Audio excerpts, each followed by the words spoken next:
My guest in this segment is Dr. Elliott Haimoff. He has a PhD in biology from Cambridge. He is a documentarian. He is a scientist, a Beverly Hills resident, and he is here to bring some of the things we may not have heard from the ongoing California wildfires and the devastation there. But who will we hold accountable for this? What mistakes were made that might have made these wildfires much worse than they had to be? And what should we in other states be looking for from our own state and our own state officials and our own state organization to maybe prevent things like this where we live? So Dr. Elliott, thank you for being with us. It's good to see you, and thanks for giving us a few minutes of your time.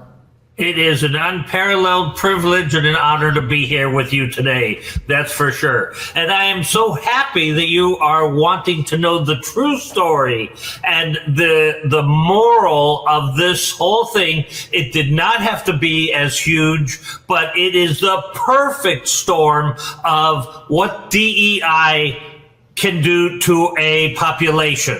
You talked about DEI, you talk about the perfect storm, and I know you're about to go into it. So I'm just going to turn you loose here. How did this perfect storm come together? How did it take place? And how did it end up making these wildfires much worse than maybe they would have been? Okay.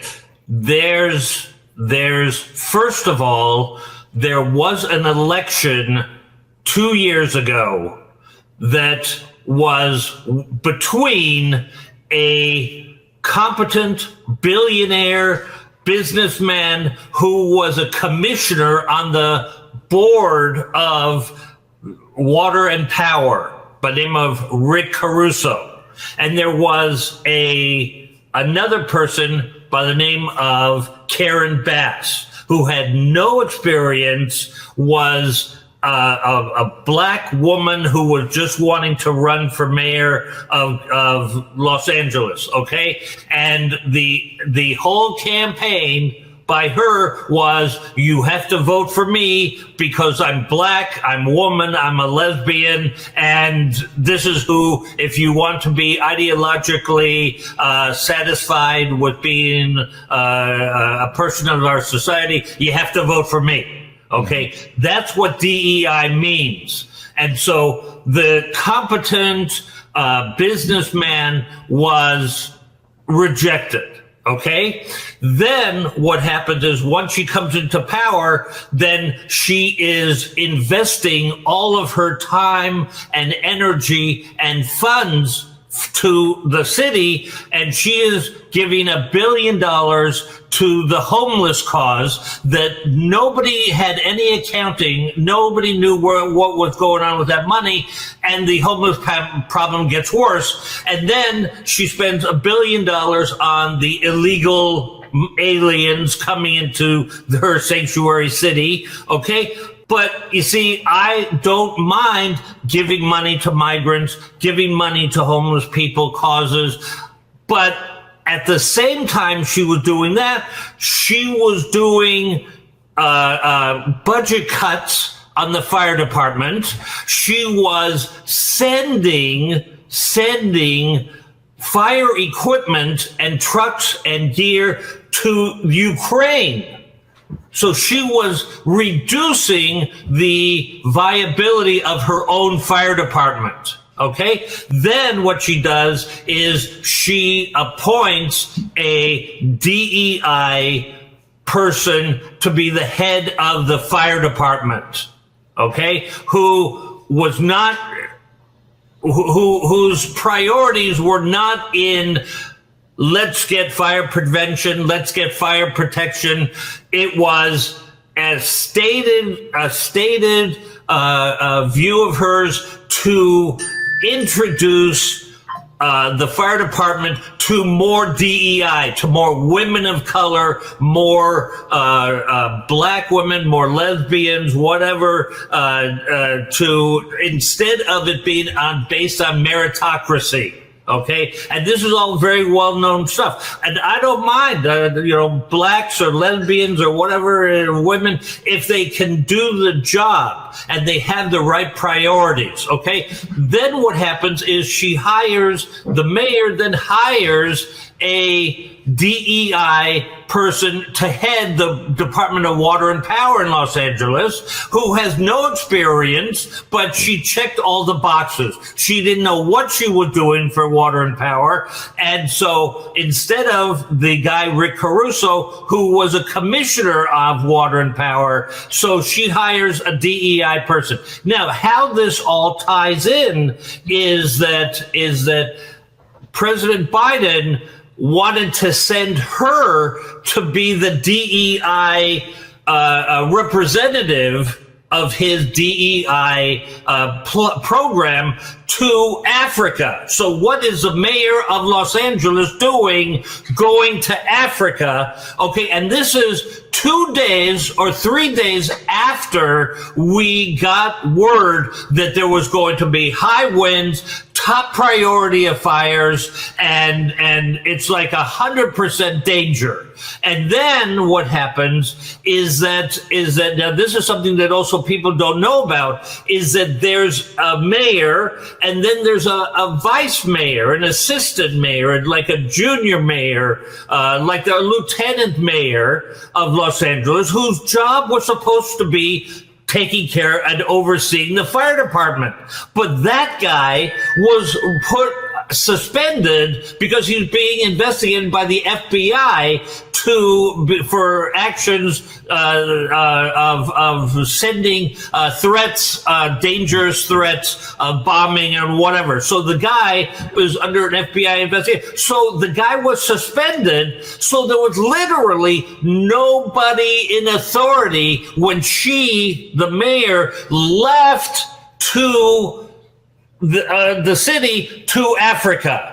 Yeah. For the days. And then it's like, not only is that going on, but the Department of Power and Water, they emptied the reservoir that was supposed to take care of the Pacific Palisades region. So that's why the fire hydrants didn't have any water, because the reservoir that was supposed to be taking care of that, instead of it being full at the top peak fire season, was emptied 5 or 6 months before for repairs. So it's like all this DEA incompetence, but it goes even further than that. Is Joe Biden, the president at the time, he flew in to Los Angeles right at the time the fire started. Right at the time the fire started, he flew in. That meant none of the planes. It was like, because the presidential plane is coming in, no airplanes, no air vehicles can be up in the air. So all the helicopters, all the planes, even as the winds were starting to get bad, even as the fire started, there was no possibility that any of the planes and helicopters could address the fires. And then when the fires became a danger, and I don't know if any of you ever saw like the pile of cars, and there were people that were going crazy. Well, the whole reason for that was because the police department was all going to taking care of President Biden's presence in LA. So this is all like crazy, insane stuff, and this is going beyond the environmentalists and the crazy coastal commission people that were not allowing like goats to go in and take care of the undergrowth, or to get prisoners that they used to do. They used to have controlled burns. That it was like, oh my God, you can't have any controlled burns and polluting the atmosphere, or you can't have prisoners clearing out the areas. And this is what happens, is that fires in California are a natural occurring event. All of the flora and fauna in California needs and requires fires to enhance the next generation. I can go into that kind of stuff too, on the evolution of the plant. So fires are a necessary occurrence in California. It's that you need the competent people that are protecting it, preserving the natural forest. And this is all this DEI stuff. And so that's, if there's anything to tell your viewing audience, it's that this is the great danger of checking boxes instead of voting for people based on their meritocracy, on how qualified they are and how competent they are. So you have, just making sure that I've got you correctly here. So you've got DEI hire after DEI hire, with no regard to merit, no regard to experience, no regard to, do I even understand the situation that I'm in? All of this then compounding with, the mayor going off to South Africa and Biden coming in, and now we don't have helicopters to monitor to see the fire start in the first place. We've also undercut our own resources by allocating funds to other things, while at the same time reducing the budget for our fire departments and draining our reservoirs and so on and so forth. So all this comes to a head, and we have these fires, we have this mass destruction. Let me ask you this question. Is there any accountability in sight? This no, seems because like that's not what socialists do. That's not what communist socialists, the left wing, do. They don't admit a problem. They don't admit they're wrong and that they'll try to do better. It's always that they didn't do anything wrong. They didn't make any mistakes. It just happens. Or if it's like the right wing conspiracy.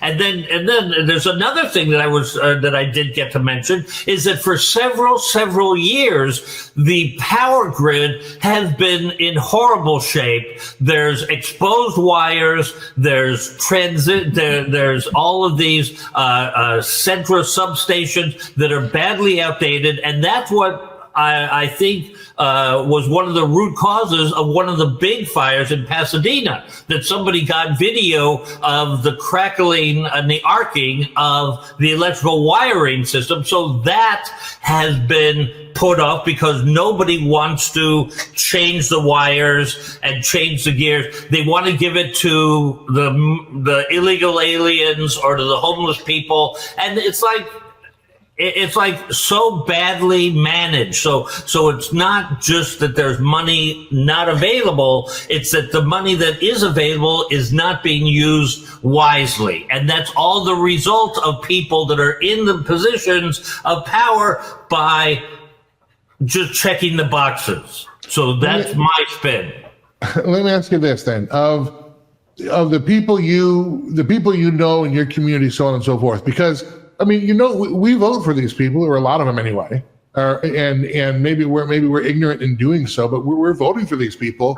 What are the constituents and the residents saying? Is this going to change at all how they view their leadership and how they choose their leaders in the future? Or are we just going to have the same, we're just going to re-rack it and run back the same plays and wait for the next disaster to happen while all of our leaders are out of town and our reservoirs are empty?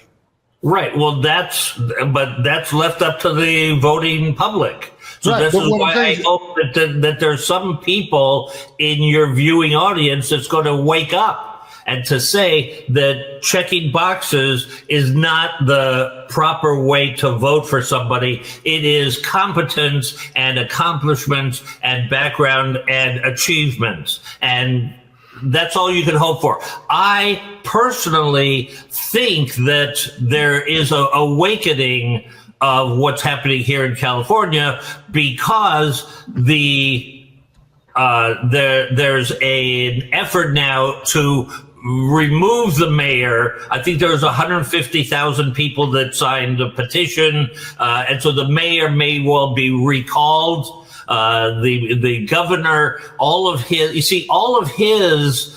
past experiences and all the things that he did was based on how to satisfy the left wing, how to satisfy his base, and then to run for president in 2028. So now, hopefully, these fires and his misguided treatment of the fire protection is something that I hope will extinguish those efforts. But this is what happens, that there's no accountability. There has never been in California because it is a one-party state. Anything that has a D on it means that people have to vote that way.